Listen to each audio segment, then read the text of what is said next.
لولا أن هدانا الله لقد جاءت رسل ربنا بالحق والصلاة والسلام على النبي الأمي العربي المكي المدني العبد المؤيد المصطفى الأمجد المحمود الأحمد أبي القاسم محمد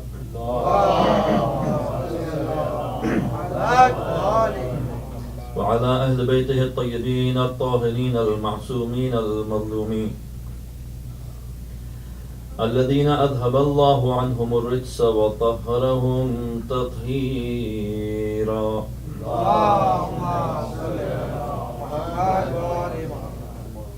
أما بعد فقد قال الله تبارك وتعالى في كتابه المجيد وقوله الحق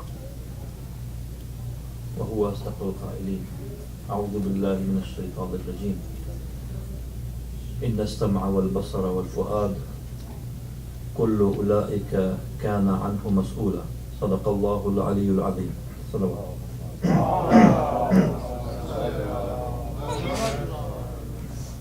گزشتہ گفتگو میں پروردگار عالم نے توفیق دی ہم کو اس روزی کو جو کہ اہل بیت کے دسترخوان سے ہمیں مل رہی ہے اس سے استفادہ کریں، اور جو سب سے بڑی روزی جو پروردگار کسی کو عطا فرماتا ہے وہ کسی امام برحق سے انسان کو وابستہ کر دیتا ہے، اور وہ امام برحق منصوص من اللہ جس کو اللہ نے منصوص کیا ہے، منصوب کیا ہے، وہ اس کے لیے دروازہ کھول دیتا ہے پروردگار تک پہنچنے کا، اور پروردگار سے نزدیک ہونے کے لیے اس کو راستہ مل جاتا ہے، سیدھا راستہ. جیسا اس روایت میں پہلے عرض ہوا کہ جو صراط کا لفظ ہے سورہ حمد میں، صراط اہدنا الصراط المستقیم، صراط جس کو راستہ کہتے ہیں، تو دریافت کیا گیا کہ صراط سے مراد کیا ہے. تو ہمارے چھٹے امام صادق علیہ السلام نے شاہ فرمایا صراط یعنی معرفت خدا کا راستہ، خالی راستہ نہیں ہوگا، معرفت خدا کا راستہ. یعنی معرفت یعنی اللہ کو پہچاننا اور دل میں اتار لینا، کیونکہ جانتے ہیں ہم بہت سی چیزوں کو لیکن عمل نہیں کرتے، یعنی ایبزارب بھی نہیں کرتے، بلکہ عمل اس کے بعد ظاہر آ ہی جاتا ہے، پھر کسی نہ کسی درجے پہ انسان عمل کر لیتا ہے، لیکن جب دل میں ہی نہیں ہوتا ہے چیز، صرف زبان سے ہو تو اس میں نفاق کا پہلو آ جاتا ہے کافی حد تک. لیکن جو شخص دل میں اتارنے کی چیز کو، تو معرفت جو ہے، تو اللہ کی معرفت کا راستہ صراط ہے. اس لیے ہم روز مسلسل نمازوں میں کہتے ہیں اہدنا الصراط المستقیم، بار اللہ وہ راستہ سیدھا جس میں ہم تو جیسا ہے ویسا ہم تجھے مانیں. اب ظاہر خدا کی کوئی تعریف ممکن نہیں ہے. تعریف سے مراد اردو میں تعریف کہتے ہیں تعریف و تمجید کو، یعنی پریز کو، لیکن تعریف لفظ جو تعریف ہے اس کے دوسرے معنی ہیں ڈیفائن کرنا، تعریف کرنا کسی چیز کی، ڈیفائن کرنا. کہتے ہیں آپ کی تعریف کیا ہے، یہ مطلب نہیں ہے کہ آپ تو یعنی آپ کو کیسے تعریف کی جائے، بلکہ یہ کہ آپ کو کیسے سمجھا جائے. تو اللہ تعالیٰ کی معرفت ویسے تو اس کی تعریف کرنا ممکن ہی نہیں ہے، کیونکہ وہ کوئی ماہیت نہیں ہے اس کی جس کی تعریف کر سکے. لیکن اللہ تبارک و تعالیٰ کو دو طرح سے آپ پہچان سکتے ہیں. ایک حمد کے ذریعے سے، یا آپ کہتے ہیں الحمدللہ، یعنی اللہ تبارک و تعالیٰ کی جو صفات ہیں ان کو انسان سمجھ سکتا ہے. صفات گفتگو ذرا طویل ہو جاتی ہے، میں اس طرف جانا نہیں چاہ رہا. اور دوسرا سبحان کے ذریعے سے ہم تسبیح کرتے ہیں، یعنی ان چیزوں کو ہم اللہ کو منزہ سمجھیں ان چیزوں سے جو کہ اس میں نہیں ہے. مثلا ہم جہل کی نسبت نہ دیں خدا سے، خدا کو، پروردگار عالم کو عالم مطلق سمجھیں، عالم سمجھیں، قادر سمجھیں. یہ چیزیں صراط کا مطلب یہ ہے پروردگار مجھے راستہ دکھا تجھے جاننے کا، پاتھ آف نوئنگ اللہ. پھر فرمایا کہ جو وہ راستہ جو ہے دراصل دو راستے ہیں، ایک دنیا، اس دنیا میں، اور ایک آخرت میں. دنیا میں جو راستہ ہے صراط، وہ امام ہے جس کی شناخت اور جس کی پیروی انسان کو اس دنیا میں سیدھے راستے پر لگا دیتی ہے. اور جو صراط جو دو راستے کے ہے، دوسرا جو ہے وہ آخرت میں جو پل ہے صراط ہے، جو ایک ایسا پل ہے جو جہنم کے اوپر سے گزرتا ہے. قرآن پاک میں فرمایا وہ ان منکم الا واردھا کان علی ربک حتما مقضیا. ہر شخص کو اس پل پہ سے گزرنا ہے. ان منکم الا واردھا، جہنم میں سب کو داخل ہونا ہے، یعنی آگ میں نہیں، اوپر سے اس پل کے اوپر جو کہ اوپر سے گزر رہا ہے. تو جو شخص امام کو پہچانے گا اس دنیا میں اور امام کے راستے پر چلنے کی کوشش کرے گا اس دنیا میں، وہ اس پل کے اوپر سے سلامتی کے ساتھ گزر جائے گا انشاءاللہ. صلوات پڑھیں ہوں.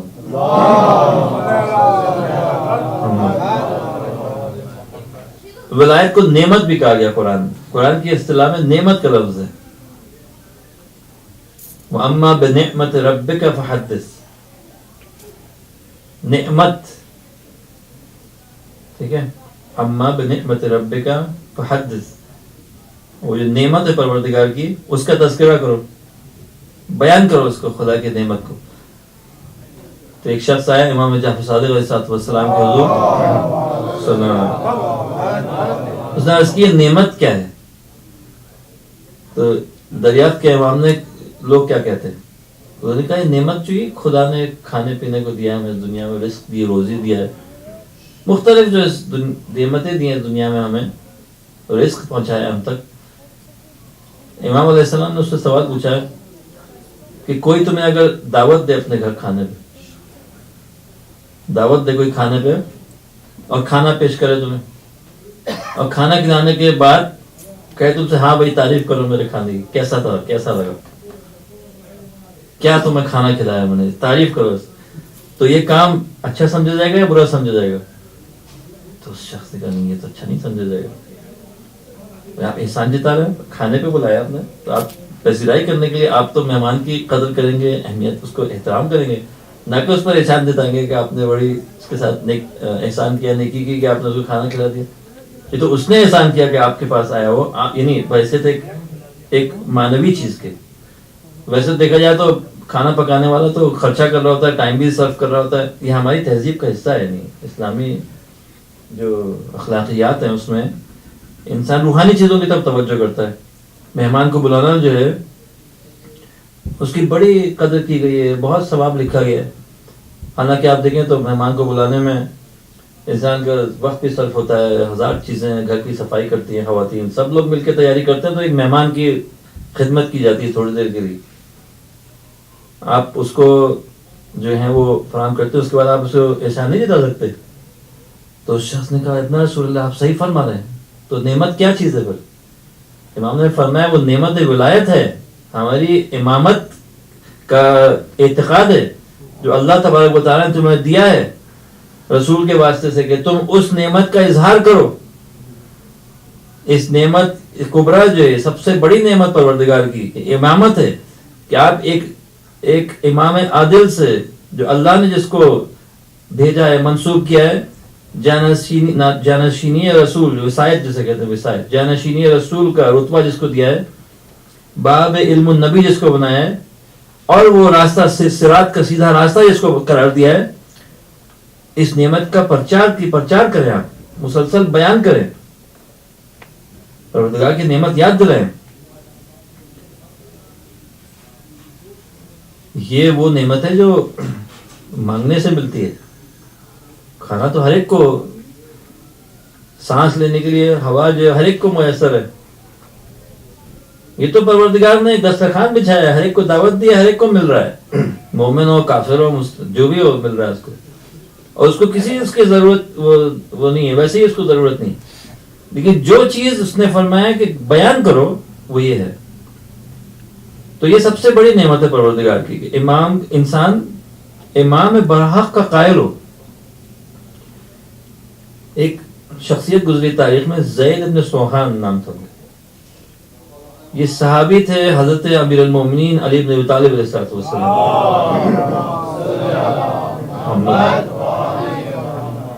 یہ جنگ جمل میں شہید ہوئے. جنگ جمل مولا کائنات نے جیتی لیکن زخمی ہوئے اور گرے. جب گرے زمین پر مولا کائنات ان کے سرہانے پہنچے اور اس سے زید سے کہا کہ کوئی وصیت. تو انہوں نے یہ عرض کی اوفیت یا ابن ابی طالب, کیا میں نے وفا کی آپ کے ساتھ, اے فرزند ابو طالب کیا میں نے وفا کی آپ کے ساتھ یا بے وفائی کی میں نے آپ کے ساتھ؟ وفا کی میں نے آپ سے. مولا نے تصدیق فرمائی وفا کی تم نے. پھر انہوں نے وصیت, انہوں نے کہا کہ جو بدن پہ میرے خون لگا ہے سارا یہ ایسے ہی رہنے دیا جائے, مجھے ایسے ہی دفن کر دیا جائے, خون کو صاف کرنے کی کوشش نہ کرے. اور انہوں نے اس کی دلیل یہ پیش کی زید بن سوحان نے کہ میں چاہتا ہوں کہ خون آلود اسی طرح روز قیامت اٹھائے جاؤں, اور وہاں میں جب مجھ سے کوئی پوچھے تو میں یہ کہوں کہ میں نے اس دنیا میں علی کی نصرت کی اور اس کی گواہی یہ خون ہے جو میرے جسم پر لگا ہوا ہے. یہ دیکھیے آیت کریمہ شروع میں تلاوت کی ان السمع والبصر والفؤاد كل اولئک کان عنہ مسئولا. ان السمع والبصر, سمع کہتے ہیں سننے کی قوت, بصر دیکھنے کی قوت, والفؤاد, فؤاد یعنی انسان کا قلب, سوچنے کی صلاحیت. یہ جو تین چیزیں ہیں کان کل اولئک, یہ تینوں چیزیں جو ہیں کان عنہ مسئولا, قیامت کے روز ان تین چیزوں کے بارے میں سوال ہوگا. مسئول کہتے ہیں وہ شخص جس سے سوال پوچھا جاتا ہے, ذمہ دار ہوگا. انسان ذمہ دار ہوگا اپنے کانوں کے لیے, اپنی آنکھوں کے لیے اور اپنے دل کے لیے ذمہ دار ہوگا. ذمہ داریاں بہت ہیں لیکن سر فہرست ذمہ داریاں ہیں وہ چار بیان کی جا سکتی ہیں. مثلا پہلی ذمہ داری پروردگار کے سلسلے میں, دوسری اس کے پیغمبر کے سلسلے میں, تیسری پیغمبر کی جانشینی اور امامت کے سلسلے میں, اور چوتھی جو یہ آیت فرما رہی ہے ان السمع والبصر والفؤاد كل اولئک کان عنہ مسئولا. صلوات پڑھیے. معرفت پروردگار کی جو سلسلے میں جو ذمہ داری ہے انسان کی, وہ دو ذمہ داری ہیں. پہلا پروردگار کی معرفت, اس کو پہچاننا, وہ ایک بہت بڑی ذمہ داری ہے انسان کے لیے. اگر کوئی پہچانے بغیر نیکیاں کرتا چلا جائے اس دنیا میں ضرور اس کو اس کا صلہ ملے گا, کوئی ضائع نہیں ہوگی نیکی, لیکن اس دنیا تک رہے گی.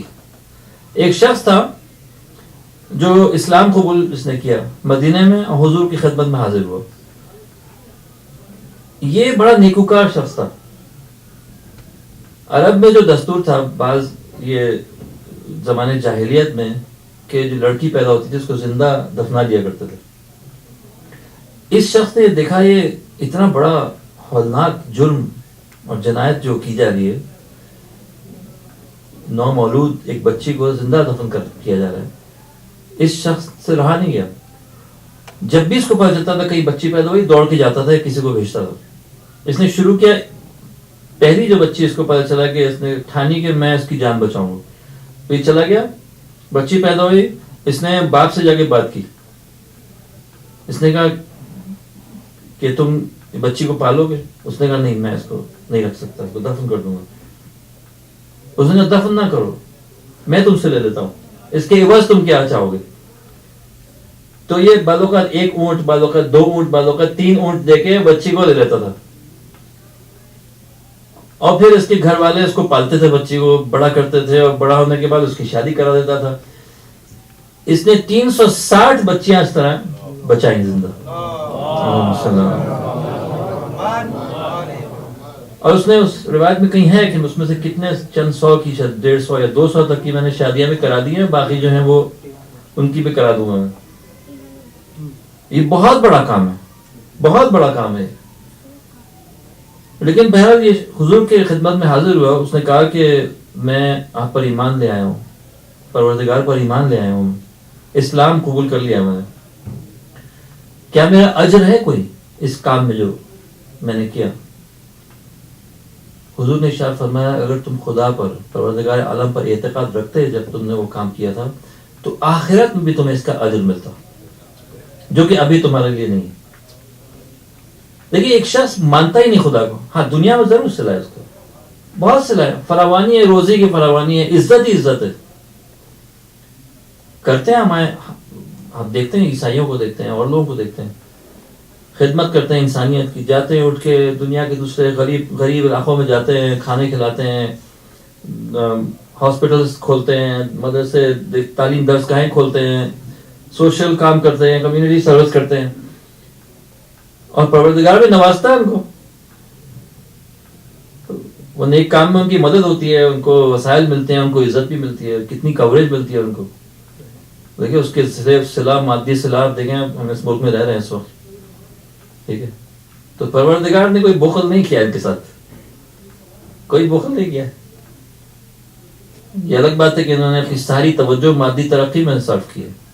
ظاہر ہے وہ بھی ایک بات ہے کہ انسان جب ساری توجہ اپنی ایک ہی چیز میں صرف کرے گا, روحانیت, دین, ہر چیز, آخرت, ہر چیز چھوڑ کے ایک ہی چیز میں صرف کرے گا, یعنی تحقیق بھی نہ کرے دین میں. ان کا دین جو ہے خود ایک جملے میں خلاصہ ہو جاتا ہے, وہ یہ کہ جیزس ول سیو می, ختم. کچھ بھی نہیں کرنا ہے, Jesus will save me. Church چلے گئے بہت اچھا ہے, نہیں بھی گئے تو ہر ایک کے دل میں یہ اچھی طرح بیٹھا ہوا ہے, جیزس ول سیو می. کچھ بھی کر لوں میں, تو اپنے آپ کو ایبزارو کر لیا, رسپانسبلٹیز, ذمہ داریاں ہیں, اس کا بوجھ اتار کے پھینک دیا ہے. لیکن ایک چیز پہ توجہ کی, ظاہر انسان اگر ساری چیزیں چھوڑ کے ایک ہی چیز پہ توقع ہے اس پہ ترقی کر لے گا, مادی ترقی کریں گے. اگر آپ کو 10 چیزیں کرنی ہیں, آپ کو نمازیں بھی پڑھنی ہے, روزے بھی رکھنے ہیں, تعلیم بھی کرنی ہے, اخلاق بھی کرنی ہے, بہت ساری سیکرٹ چیزیں ہیں ہمارے دین میں, فیملی کی کتنی امپورٹنس ہے, ہر چیز یہاں آپ دیکھیں بریک ڈاؤن ہوتی چلی جا رہی ہے. پوسٹ انڈسٹریل عرصے میں آپ دیکھیں کس طرح سے فیملی ویلیوز, ہر چیز تہس نہس ہوئی ہیں, اور اخلاقیات جو ہے تقریباً صفر ہو چکی ہے. جو ترقی کرتے ہیں وہ کس راستے پر صرف ہوتی ہے؟ ڈومینیشن کے لیے, غلبہ حاصل کرنے کے لیے, دوسری قوموں کے ذخائر چھیننے کے لیے, حکومتیں بدلنے کے لیے. نہ کہ صرف یہ, ہمارے لوگوں کا بھی یہی حال ہے, سعودی عرب کا یہی حال ہے. وہ جو آپ دیکھ رہے ہیں سب, سارا سرمایہ جو اسلامی سرمایہ ہے, تیل کی دولت, وہ صرف ہو رہی ہے پچھلے 10 سال سے ان ظالموں کو اپنے اقتدار پہ رکھنے کے لیے. پاکستان اس میں شامل ہے, جس کو سعودی عرب نے, یہ پیسہ جو ہے ان کا نہیں ہے ذاتی, یہ آپ کا میرا پیسہ ہے, کیونکہ مکہ مدینہ ان کا نہیں ہے. مکہ مدینہ اور یہ سب جو یہ مسلمانوں کی ملکیت ہے, یہ مقدس سرزمین ہے, لیکن اس کا انہوں نے نہیں رکھا کچھ بھی. بہرحال یہ سب جو انہوں نے کیا خیانت ہے یہ, اور اس راستے پہ صرف کرتے ہیں. لیکن بہرحال ترقی اس راستے میں انہوں نے بہت کی, لیکن یہ کہ اگر انسان ایک محدود زاویے سے دنیا کو دیکھنے کے بجائے وسیع کر لے, مثلا یہ بھی دیکھے کہ میں جو بھی اس دنیا میں حاصل کروں گا اپنے ساتھ نہیں لے کے جا سکتا قبر میں. آپ نے کسی فیلڈ میں بہت ترقی کی تو جس چیز کا اجر آپ کو ملے گا وہ آپ کی نیت ہے, نیت ہے. مثلا آپ گئے, آپ نے کہا میں پروفیسر بن جاؤں میتھمیٹکس, ظاہر ہے اس علم کا یقیناً فائدہ ضرور ہے. میتھمیٹکس اور بہت سی سائنسز ہیں جو انسان کے ذہن کو منظم کر دیتی ہیں. ایک شخص جس کا ذہن منظم ہے وہ جلد صحیح باتوں کو قبول کر لیتا ہے, کیونکہ ذہن جو آرگنائزڈ ہے, تو نہیں آرگنائز ہوگا تو انسان غلط باتوں کو قبول کر لیتا ہے, کنفیوز رہتا ہے, اپنے کو بھی کنفیوز کرتا ہے, دوسروں کو بھی. لیکن جو اجر ہے اگلی دنیا میں, یعنی ہم اس دنیا سے گزرے, قبر میں اترے, تو جو چیز اپنے ساتھ لے کے جائیں گے وہ سائنس نہیں ہوگی, وہ چیز سائنس نہیں ہوگی, وہ اس کے اثرات ہوں گے. جس نیت سے وہ حاصل کیا اور جو استعمال کیا اس کے اثرات ہوں گے جو قبر میں لے کے جائیں گے اپنے ساتھ. اس لیے معرفت خدا کی بہت زیادہ اہمیت ہے. کوئی یہ نہ سمجھے کہ یہ کمال ہے اس شخص نے 360 بچیوں کو بچایا، آخرت میں کوئی اجر نہیں ہے اس کا. بھئی وہ جب مانتا ہی نہیں کسی اجر دینے والے کو تو کون اس کو اجر دے گا؟ زبردستی اجر دیں گے اس کو. ایک شخص جو بہشت کو ہی نہیں مانتا کہ نہیں آپ بہشت لے کے جائیں گے آپ کو زبردستی، کہ بہشت کون سی چیز ہے، جنت کون سی چیز ہے. لیکن ہاں جس لمحے اس نے اقرار کیا، وحدانیت کا اقرار کیا، خدا کریم ہے، جو اس نے صفات اب تک حاصل کی ہیں وہ اس کے کام آئیں گی تیزی سے آگے بڑھنے میں. بہت سے لوگ ہیں جنہوں نے یہ سب نیکیاں نہیں کی ہوں گی، لیکن ایک شخص نے نیکی کی، ممکن ہے اس کی وہ 1 گھنٹے کی زندگی جو اس کے بعد ہوئی ہے وہ حاوی ہو اس ساری زندگی پر جو اس نے ابھی تک کی. صلوات پڑھی مولا. بہرحال پہلی ذمہ داری معرفت کی، دوسری بندگی کی. انسان پروردگار کے حکم پہ چلے، یہ پہلی ذمہ داری ہے پروردگار سے. دوسری رسول اکرم کے سلسلے میں قرآن پاک میں ارشاد ہوا اطیعوا اللہ یا ایھا الذین آمنوا اطیعوا اللہ واطیعوا الرسول واولی الامر منکم. اے ایمان والوں، اطاعت کرو اللہ کی، اطاعت کرو رسول کی اور صاحبان اختیار کی، جو حدیث ائمہ کے مطابق. اور عقلی طور پہ بھی جملے کو آپ غور سے دیکھیں، ائمہ طاہرین و اہل بیت علیہم الصلوۃ والسلام جن کی اطاعت کا حکم ہے. تو اطاعت رسول کیا چیز ہے؟ قرآن پاک میں ہے کہ رسول اکرم کی ذمہ داریاں 2 ہیں. لِتَقْرَأَهُ عَلَى النَّاسِ، تلاوت کتاب، وہ پڑھیں لوگ سنیں، قرآن ان سے لے لیں، قبول کر لیں ان سے، جو وہ قرآن پڑھ رہے ہیں وہ قبول کر لیں. دوسرا لِتُبَيِّنَ لِلنَّاسِ، دوسرا ہے کہ بیان کریں اس کتاب کو، اس کے معنی کو بیان کریں. خالی یہ کہ حفظ کر لیں کتاب کو، اس کے معنی کو سمجھیں اچھی طرح سے.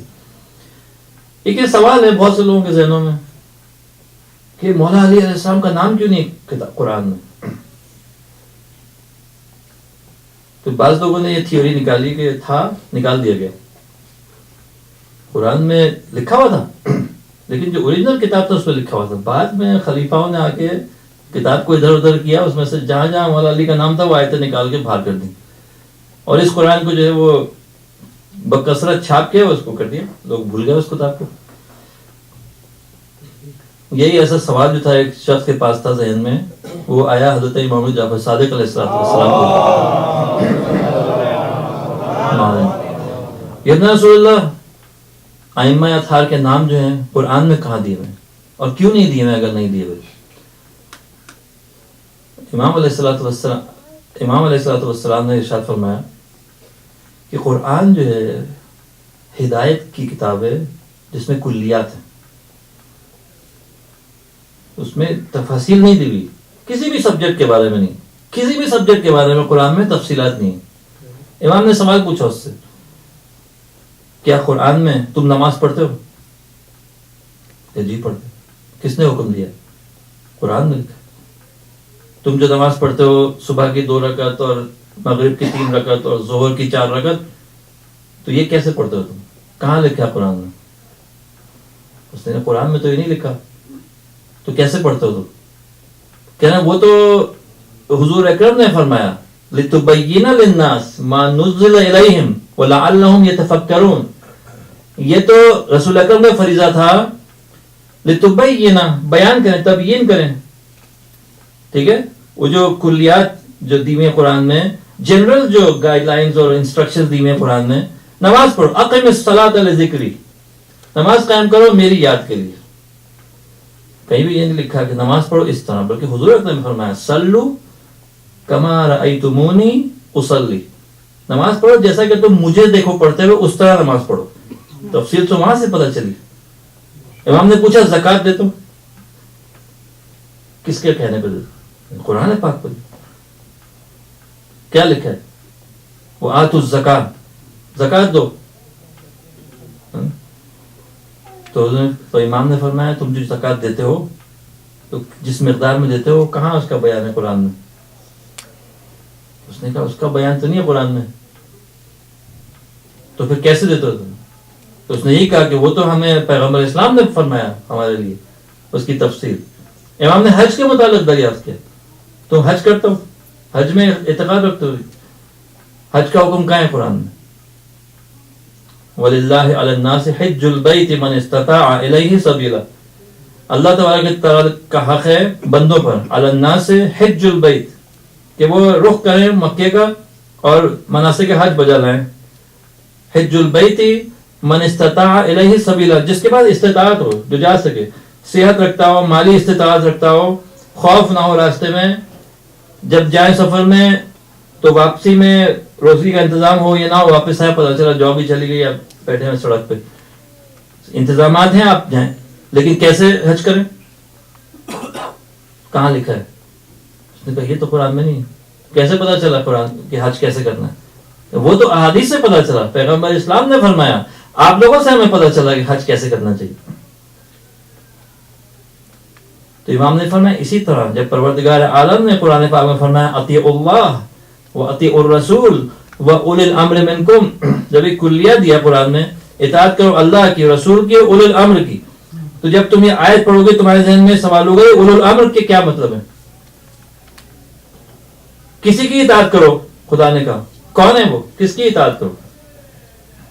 اس کی تفصیل کیا ہے؟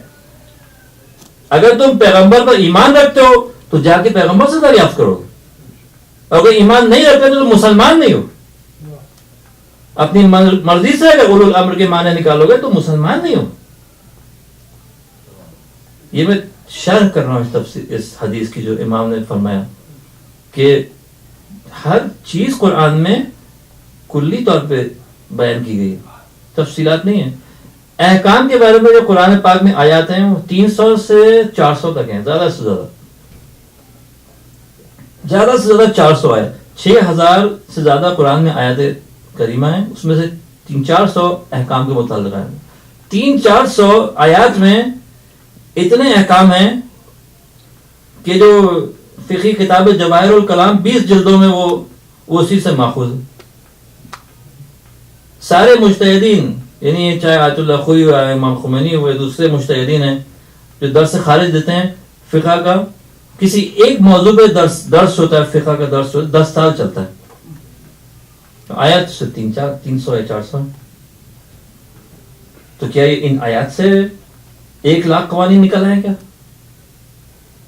بھائی ہاں ائمہ نکال لیتے ہیں آیات سے، میں نہیں کہہ رہا اس میں نہیں ہے، ائمہ کے بس میں تھا، کیونکہ وہ ام الکتاب کے بارے سے ہوں، کیونکہ وہ کتاب کا جو سورس ہے، جو مین جو کتاب ہے، اصل اس کی حقیقت، اس سے واقف ہے وہ.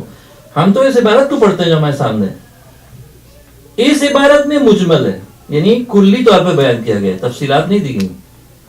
چنانچہ یہ سوال کہ مولا علی کا نام جو ہے قرآن میں کیوں نہیں بیان کیا گیا؟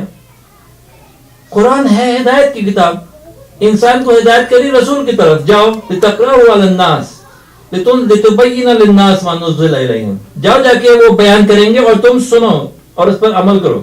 ہدایت ان سے حاصل کرو، قرآن سے کلی ہدایت حاصل کرو، اور جزئی ہدایت جو ہے، تفصیلی ہدایت جو ہے وہ پیغمبر سے جا کے لو، ان سے پوچھو اس آیت کا کیا مطلب ہے، ہر آیت کے بارے میں پوچھو. اسی لیے تاریخ ملتا ہے پیغمبر اسلام ایک نشست میں 20 یا سینکڑوں آیت نہیں پڑھا کرتے تھے، زیادہ سے زیادہ ایک نشست میں 10 آیتیں تلاوت فرماتے تھے، بس ہی 3 آیتیں، 4 آیتیں، 5 آیتیں، زیادہ سے زیادہ 8-10 آیتیں، اس سے زیادہ نہیں. ایک نشست میں لوگوں کو کبھی بھی اس سے زیادہ آیات نہیں بتاتے. جو چند آیت لوگوں کو آیات قرآن کی تعلیم فرماتے تھے، اس کی توضیح اور تفسیر فرماتے تھے. وہ تفسیر ہوتی تھی جو لوگ رسول اکرم سے لیتے تھے کہ اس آیت کا مصداق کیا ہے، اور وہ تفسیر جو تھی وہ مولا کائنات امیر المومنین علی بن ابی طالب نے مرتب فرمائی.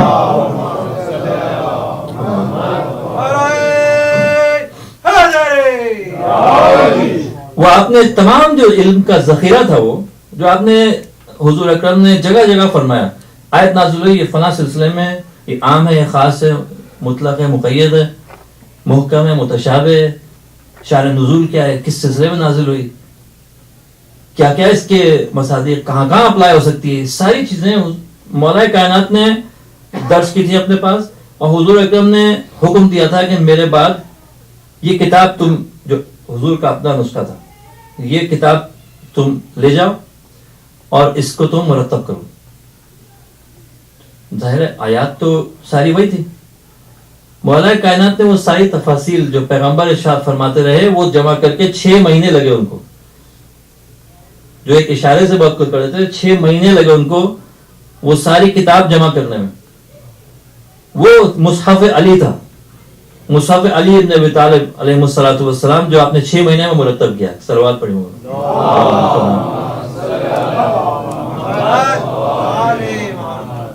قرآن پر نہیں ہے کسی کو اختلاف, قرآن تو یہی ہے, لیکن مصحف امام کی ایک خصوصیت ہے جو اس قرآن میں نہیں. مصحف امام جو تھا, چونکہ اس میں سارے نوٹس اور ساری کامنٹری اور تفاصیل موجود تھی, اس لیے وہ ترتیب نزولی میں مرتب کیا گیا تھا. جس ترتیب سے قرآن نازل ہو اس ترتیب میں آیات کو لکھا گیا تھا. جبکہ جو قرآن ہم استعمال کر رہے ہیں آیات بالکل وہی ہیں ہو بہو. وہ ترتیب جو ہے وہ ترتیب نزولی نہیں ہے, وہ ترتیب جو ہے وہ تالیف کی ترتیب ہے جس میں مرتب کیا گیا. اب ظاہر ہے یہ بھی غلط نہیں ہے, یہ بھی صحیح ہے, لیکن اور اس میں کچھ انڈیکیشنز ہیں کہ بڑے سوروں کو شروع میں رکھنے کے سلسلے میں کچھ احادیث بھی لکھتے ہیں کتابوں میں. لیکن مولا علی علیہ السلام نے جو مرتب کیا قرآن, انہی آیات کو انہوں نے چونکہ اس ترتیب میں آیات کو لکھا جس میں نازل ہوئی تھی, تو وہ اس سے بڑی رہنمائی مل جاتی سب کو. سارے جو یہ اختلافات ہیں, چاہے فرقوں کے اختلافات ہو, چاہے قرآن فہمی کے سلسلے میں اختلافات ہو, آیات کی تفسیر کے سلسلے میں کون سی آیت کس آیت پر گواہ ہے, کون سی آیت محکم ہے, کون سی متشابہ ہے, آیات کی صحیح رہنمائی, کیونکہ اب وہ ترتیب میں آ رہا نا. گویا آپ کرونولوجیکل آرڈر میں پوری کتاب اپنی آنکھوں کے سامنے رکھ لیتے کہ بھئی اس موقع پہ یہ آیت نازل ہے, کیونکہ وہ ترتیب میں خود کتاب کے اندر ترتیب دی ہوئی ہے. اس کے اندر اتنے ٹھوس, اس کے اندر وہ شواہد تھے اس کتاب کے اندر, اور ہیں جو کہ ابھی اس کتاب تو ہمارے پاس نہیں ہے, وہ مصحف علی, وہ تو امام صاحب العصر والزمان کے ہاتھ میں ہے. لیکن وہ کارگشا ہوتی, راہ گشا ہو جاتی ہمارے لیے. لیکن مولا اس کتاب کو لے کر آئے مسلمانوں کا ہے, سارا معاملہ ہی ولایت کا ہے. جب مسلمانوں کے امور کا نگراں جو ہے شخص, وہ خدا کی طرف سے منسوب نہیں کیا گیا ہے, تو محافظ کتاب بھی نہیں ہوگا, نہ عالم علم رکھتا ہوا کتاب کا, نہ اس کی تعویل سے واقف ہوگا. ٹھیک ہے, لوگوں کی روحانی ضروریات کا علم نہیں رکھتا, اور نہ ہی ان ضروریات کو پورا کرنے کا اس کو راستہ پتا ہے. اور اگر اس کو یہ بھی جنرلی اس کو یہ علم بھی ہو کہ بھئی کچھ روحانی ضروریات ہیں, اس کو یہ نہیں پتا, اس کو غرض نہیں ہے اس بات کی, کیونکہ وہ تو حاکم بنا ہے اپنی قدرت جمانے کے لیے. تو اس کا یہ مقصد ہی نہیں ہے لوگوں کی ہدایت کرنا. دین جو ہدایت لے کر آیا وہ 2 قسم کی ہے. دین کی ایک ہدایت انفرادی ہے, نہیں آپ کو مجھے کہا گیا کہ آپ نماز پڑھیں, آپ اخلاقی زندگی گزاریں, آپ عبادت کریں, یاد خدا میں مصروف رہیں, یہ سب باتیں کہی گی. دوسری ذمہ داری, دوسری ہدایت جو دین ہمیں پہنچاتا ہے وہ اس سے زیادہ برتر ہے, اس سے زیادہ اہم ہے, اور وہ ہے اجتماعی ہدایت. اجتماعی ہدایت اس لیے انبیاء کو جو فریضہ سونپا گیا رسالت کا, معاشرے کی ہدایت کا تھا. خالی یہ نہیں کہ ہر فرد کو بٹھا کے کہیں آپ نماز پڑھ رہے نہیں پڑھ رہے, یہ نہیں تھا. یہ جو بعض جماعتیں تبلیغی بنی ہوئی ضرورت جاؤ خدا کو یاد کرو, مسئلہ سب سے اہم جو دنیا میں درپیش ہے انسانوں کو یہ ہے کہ حکومت جو ہے وہ ہدایت کرتی ہے عوام کی, یا وہی عوام فریبی کرتی ہے. اور اس کلیدی مسئلے کو رسول اکرم نے غدیر کے میدان میں حل کر دیا ہمیشہ کے لیے. اور جس احسان کا ہم جتنا بھی شکر ادا کریں کم ہے. ہماری زندگی اور آخرت دونوں ٹھیک ہو گئی اس ایک اعلان کی وجہ سے, اور وہ نہ ہوتا تو ہم لاکھ نمازیں اور روزے پڑھتے چلے جاتے. وہ جو حدیث ہے معروف امام محمد باقر علیہ السلام سے پہنچی, تو میں دعائم الاسلام خمسۃ, اسلام کی جو سب سے زیادہ مضبوط, ایک تو لفظ سکوت, ستون, پلر. دعائم جو ہے جس سے سب سے زیادہ اسلام کو تقویت ملتی ہے, دعائم, دعم کہتے ہیں عربی میں تقویت دینے والی چیز. سب سے زیادہ اسلام کو تقویت 5 چیزوں سے ملتی ہے. دعائم الاسلام خمسۃ: الصلاۃ والصوم والحج والزکاۃ والولایہ. 5 چیزیں جس سے اسلام باقی رہتا ہے. پہلی نماز ہے، دوسرا روزہ ہے، تیسرا حج ہے، پھر زکوٰۃ ہے، اور 5ویں ولایت ہے، یعنی ڈیوائنلی اپوائنٹڈ گارڈین، اللہ کی طرف سے منصوب حاکم. اور امام نے فرمایا ان میں سے سب سے زیادہ جو فضیلت رکھتی ہے چیز اور اہمیت رکھتی ہے وہ ولایت ہے. انسان، حدیث قدسی ہے، حدیث قدسی وہ حدیث ہے جو پروردگار عالم پیغمبر کو فرما رہے ہیں کوئی بات، پیغمبر اسلام اپنے الفاظ میں ہم تک پہنچا رہے ہیں. اگر اللہ تبارک و تعالیٰ کوئی بات رسول اکرم کو فرمائے اور فرمائے کہ انہی الفاظ میں بندوں تک پہنچا دو، وہ قرآن بن جاتا ہے. اور اگر کوئی بات رسول اکرم تک پہنچائے اور ان کو یہ اختیار ہو کہ وہ اپنی زبان میں لوگوں تک پہنچا دے، وہ حدیث قدسی بن جاتی ہے. فرمایا ایک حدیث قدسی میں کہ اگر بندہ میرے منسوب کیے ہوئے ایک عادل امام سے وابستہ ہو تو اگر اس کی زندگی میں گناہ ہوگا میں بخش دوں گا اس ولایت کی وجہ سے. لیکن اگر ایک بندہ زندگی بھر نیکیاں کرتا رہے لیکن ایک ظالم حکمران، ایک طاغوت سے وابستہ رہے، میں اس کی ساری نیکیاں مسترد کر دوں گا اس ظلم کا حصہ بننے سے اور میرا حق ضائع کرنے کی وجہ سے. دیکھیے یہ بہت گفتگو جو اس موضوع پہ مسلسل چلتی رہتی ہے. امامت اور لیڈرشپ کا موضوع یہ ہمیشہ ایک ہاٹ ٹاپک ہے، جیسے کہتے ہیں انگلش میں. ہمیشہ لیڈرشپ دنیا میں نمبر 1 ایشو ہے، ہمیشہ سے رہا ہے اور ہمیشہ رہے گا جب تک یہ دنیا باقی ہے. کون حکمرانی کرے، کس کا غلبہ ہو. بادشاہتیں بنی ہیں، امپائرز بنے ہیں، آج امپیریلزم آیا دنیا میں. کتنے حکومت کے طریقے رہے ہیں کہ عوام پر کیسے تسلط حاصل کیا جائے. حکومت کون کرے، ایک سوال ہے بہت بڑا یہ. اور حکومت کرنے کی خواہش میں ہر انسان میں، ہر انسان چاہتا ہے اس کو طاقت ہو. کوئی نہیں چاہتا کہ وہ کمزور ہو کے انویزیبل ہو جائے. ہر شخص چاہتا ہے اس کے پاس وائس ہو، اس کی بات سنی جائے، وہ اپنے حق کا اظہار کر سکے. کوئی نہیں چاہتا کہ وہ بالکل نظر ہی نہ آئے، کمزور ہو جائے. انسان چاہتا ہے اس کے پاس ایک فریڈم ہو، پاور ہو اس کے پاس. یہ چیزیں انسان چاہتا ہے. اب اس کے لیے راستہ کیا اختیار کیا جائے؟ بھوک لگتی ہے. اب صرف یہ کہ آپ کو بھوک لگتی ہے اس کا مطلب آپ جا کے کتے، بلی، سور کا گوشت کھا لیں نہیں. اگر آپ کو بھوک لگی اس کا مطلب ہے اب آپ یہ سوچیں گے میں بھوک کو اپنی کیسے سیٹسفائی کروں. تو آپ کوئی حلال راستہ ڈھونڈیں گے، ٹھیک ہے، جس میں نقصان بھی نہیں ہوگا میرے جسم کو، حلال بھی ہوگا، آپ ڈھونڈیں گے. اسی لیے دین کے پاس جاتا ہے انسان. دین ان چیزوں میں رہنمائی کرتا ہے. اس لیے کوئی صورت ہی نہیں ہمارے پاس سمجھنے کی، کوئی سمجھنے کی صورت ہی نہیں کہ بھائی کون سی چیز حلال ہے. سارے جانور بہت سے لوگوں کو ایک جیسے لگتے ہیں کہ بھائی کیا حرج ہے، یہ کیوں نہ کھا لیں، یہ کیوں کھا لیں. لیکن دین ان چیزوں پہ پردہ اٹھاتا ہے جو انسان کی فہم سے بالاتر ہیں، نہیں سمجھ میں آتے.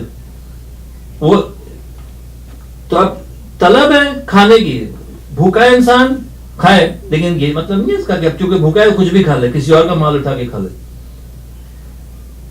انسان کو طاقتور ہونے کا فطری شوق ہے. بھئی حکومت میں اس کا اثر رسوخ ہو، معاشرے میں معاشرے کو جو ہے اب اچھا اگر جذبہ ہے تو وہی جذبہ اچھی طرف جا رہا ہے کہ بھئی معاشرے میں اصلاح ہو، تعلیم ہو، روزگار ہو، لوگوں کی خدمت ہو، یہ سب ہو.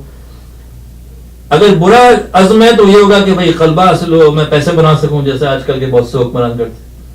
طاقت کو وسیلہ اپنی بڑائی کا کے لیے وہ وسیلے کے طور پر استعمال کرتا ہے اس کو.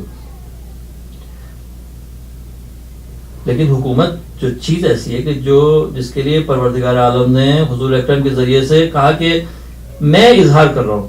غدیر خون کے دن پیغمبر اسلام حضرت محمد مصطفیٰ صلی اللہ علیہ وآلہ وسلم لوگوں سے یہ سوال پوچھا تھا، الست اولی بکم من انفسکم، کیا تم پر میں ولایت نہیں رکھتا تم سے زیادہ، اپنی جانوں سے زیادہ تم پر اختیار نہیں رکھتا، میں صاحب اختیار نہیں ہوں؟ لوگوں نے کہا یقیناً ہے، ہمارے گھر والوں سے، خاندان سے، مال، ہر چیز سے زیادہ آپ کو اختیار ہے ہماری زندگی پر. جب یہ قبول کیا لوگوں نے تو پیغمبر اسلام نے فرمایا تو پھر جس کا میں مولا ہوں اس کے یہ علی بھی مولا ہیں. اعلان فرما دیا. آپ نے اعلان فرمایا, سوال نہیں فرمایا. اس کے بعد سوال پوچھا کیا مانتے ہو میری ولایت کو؟ لوگوں نے کہا مانتے ہیں. جب اقرار کر لیا لوگوں نے, اس کے بعد اعلان فرما دیا تو میرے بعد یہی ولایت میں فلاں کے حوالے کرتا ہوں. بس سمپل یہ بات فرمائی. لیکن آج کل کیا ہو رہا ہے؟ اور اس زمانے میں جو انحراف ہوا اسلام میں, پیغمبر اسلام کی وصال کے فوراً بعد یہ ہوا, یہ نہیں کہ بھئی رسول اکرم کو ولایت تھی, انہوں نے کس کو سونپی. یہ سوال نہیں پوچھا گیا. سوال یہ پوچھا کہ آپ لوگ کسے ولایت دیتے. مسئلہ یہاں پیدا ہوا. یعنی حق ہمیں ہے والی مقرر کرنے کا. تو جب یہ لوگوں نے یہ اس راستے سے لوگوں نے انحراف کیا, جب انحراف کیا تو حق کس کا پامال ہوا؟ میں یہ سوچتا ہوں, پوچھ رہا ہوں آپ سے, حق کس کا پامال؟ ہم کہتے ہیں علی کا حق پامال ہوا. آپ ذرا سوچئے حق کس کا پامال ہوا؟ دراصل حق اللہ تبارک و تعالیٰ کا پامال ہوا. لوگوں کا تو پامال ہوا, مولا علی کا تو پامال ہوا, رسول اکرم کا پامال ہوا. دراصل حق اللہ ضائع ہوا. اس لیے کہ حق خدا ہے, یہ خاص حق ہے خدا کے, جو مالک ہے, خالق ہے, رازق ہے, رب ہے, معبود ہے, جو لمحہ بلمحہ انسان کو ہر چیز دے رہا ہے, اس کا وجود, اس کا ہر چیز اس کو دے رہا ہے. کس کو حق ہے حاکم بنانے کا؟ اس کائنات میں حاکم بنانے کا حق کس کو ہے؟ لوگوں کو ہے یا خدا کو ہے؟ آپ کسی مسلمان سے اس جملے کو اس طرح سے آپ دریافت کریں. آپ کوئی بھی آپ سے پوچھے امامت کا مسئلہ آپ لوگ کیوں اٹھا, اب بتائیے حق جو ہے کس کو ہے؟ لوگوں کو حق ہے حاکم کا انتخاب کرنے کا یا خدا کو حق ہے؟ ان دو آپشنز کے درمیان کون سا انسان, اس مسلمان کس کا انتخاب کرے گا؟ اگر وہ کہے کہ مجھے حق ہے خدا کو نہیں ہے, یہ کہنے کے لیے چھوٹا منہ بڑی بات. کوئی مسلمان اگر اپنی زبان سے یہ جملہ نکالے, اس کے معنی کفر کر رہا ہے, شرک کر رہا ہے, اپنے کو خدا کے ساتھ شریک بنا رہا ہے کہ خدا کو یہ حق نہیں ہے, مجھے یہ حق ہے حاکم بنانے کا. اور خدا کو حق ہے تو پھر آپ یہ کیوں کہہ رہے ہیں کہ فلاں لوگوں نے بیٹھ کر فلاں کو حاکم بنا دیا؟ آپ کو تو یہ سوال پوچھنا چاہیے کہ ذرا دیکھیں کتابیں کھول کے کہ رسول اکرم ختمی مرتبہ صلی اللہ علیہ وسلم نے کس کو اپنے بعد جانشین بنایا.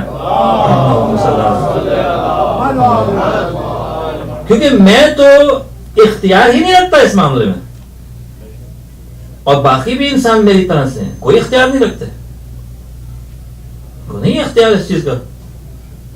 اور جگہ جگہ قرآن میں ہے کہ مومنہ مومنہ کو حق نہیں ہے, جب پروردگار اور اس کا اللہ اور اس کا رسول کوئی فیصلہ کر لیں, ان کو اختیار نہیں ہے. کیسے پھر ایک انسان کہہ رہا ہے کہ فلاں لوگوں نے, جبکہ واضح گواہی موجود ہے, واضح ہدایات احادیث تواتر کے ساتھ موجود ہے.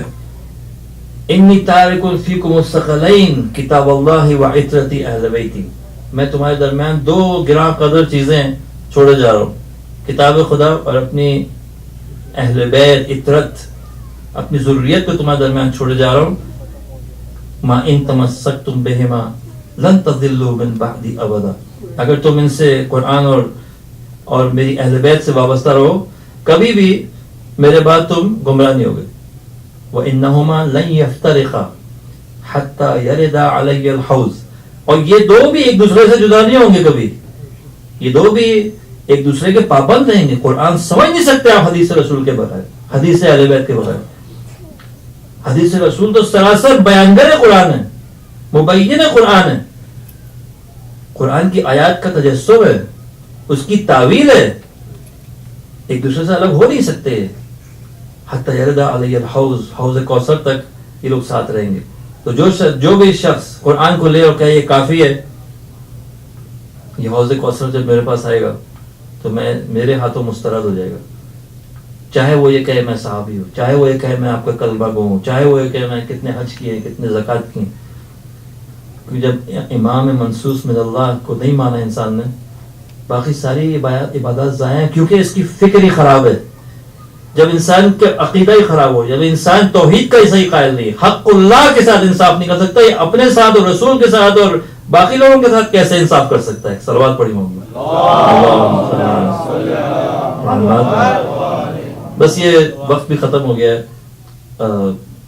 یہ باب ایسا ہے حق اللہ کا جس میں گفتگو کی اور ضرورت ہے.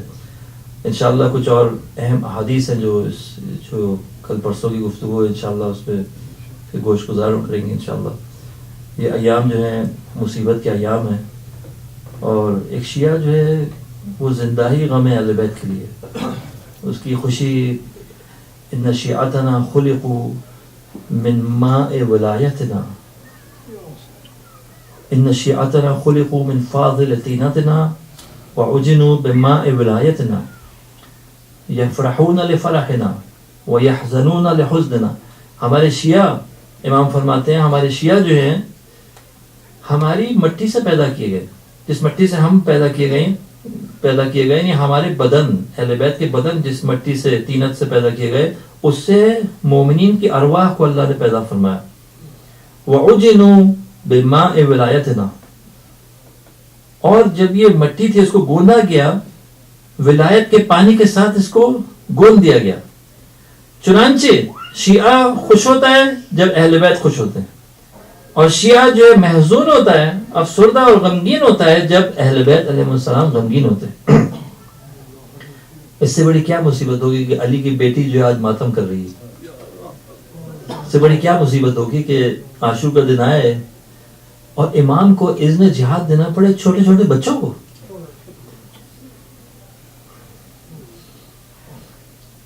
بڑا سخت مرحلہ تھا امام کے لیے، قابل بیان نہیں ہے ایک شخص کے لیے. امام علیہ السلام امام رؤوف ہیں، رحمت اللہ الواسعہ امام کے القاب میں سے، سید الشہداء کے القاب میں سے رحمت اللہ الواسعہ، اللہ کی وسیع اور بے پناہ رحمت کا مظہر. وہ جب روز عاشور کھڑے ہو رہے، اب اصحاب چلے گئے جانثار، پھر اب اہل بیت کی باری آئی، بنی ہاشم کے جوانوں کی، اور اب بچے کھڑے ہو رہے نصرت کے لیے. زینب کے بچے، زینب کے 2 فرزند اون و محمد، وہ تو ابھی جوان بھی نہیں ہوئے تھے، وہ تو ابھی بالغ بھی نہیں ہوئے تھے. 10 یا 11 سال یا 9 سال کی عمریں تھیں ان کی. یہ لوگ تو زرہ بھی نہیں پہن پا رہے تھے. زرہ جو تھی ان کے بدن پہ نہیں آ سکی، وہ ڈھیلی تھے ان کے، نہیں پہن سکے. تلوار اٹھاتے تھے تو تلوار رگڑ کھاتی تھی زمین پر. یہ بھی امام کے سامنے کھڑے ہوئے آ کر. دیکھیے بی بی کون ہے؟ بی بی زینب. دیکھیے بہت سی قربانیاں سب نے دی ہیں کربلا میں، ان عظیم ہستیوں نے، اور سید الشہداء نے بھی اپنی اولاد قربان کی ہے، اور بھی لوگ قربان ہوئے، بچے قربان ہوئے ہیں، جوان قربان ہوئے. لیکن ایک جو ہے خاص بات ہے، ممتاز چیز ہے بی بی زینب کی قربانی میں، جو کہ اور کسی کی قربانی نظر نہیں آتی. دیکھیے امام سید الشہداء نے اپنی اولاد کو دیا، علی اکبر کو دیا، شفیع رسول کو، علی اصغر کو دیا، لیکن پھر بھی آپ کی ایک اولاد بچ گئی. نسل رسول، نسل ابی عبداللہ امام سجاد کے ذریعے سے بچ گئی. ارے زینب نے روز عاشور اپنے بچے کیسے قربان کیے کہ زینب کی نسل ختم ہو گئی. زینب نے اپنا سارا وجود قربان کر دیا حسین پر،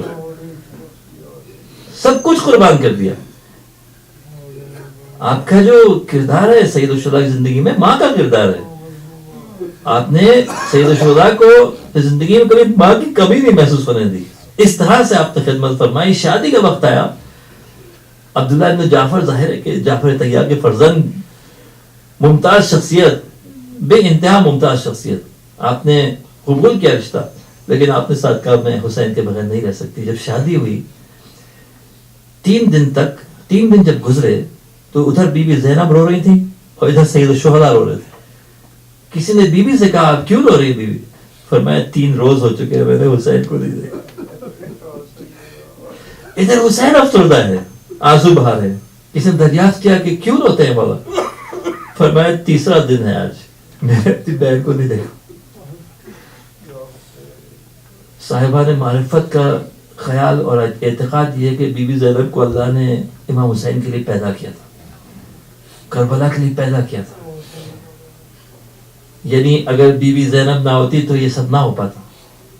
ان کا وجود لازمی تھا سید الشہداء کے لیے اور اس قربانی عظیم کے لیے.